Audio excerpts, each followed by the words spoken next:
எம்ஜிஆர், விஜய் இது ஒப்பிட்டு சொல்ல முடியுமா? எம்ஜிஆருக்கு இருக்கிற மாசு விஜய்க்கு இருக்கு.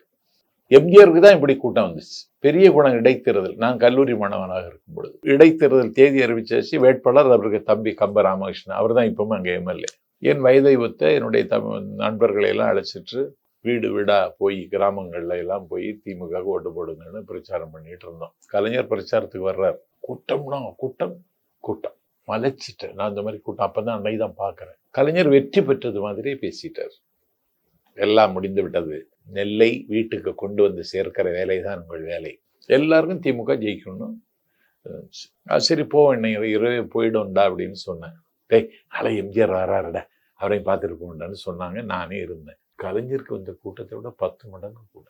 கூட்டம் கூட்டம் கூட்டம் கூட்டம் பார்க்க கூட்டம் கூட்டம் கூட்டம்னா ஒரு கவிஞன், அது மாதிரி கூட்டம். மைக்க பிடிச்சாரு.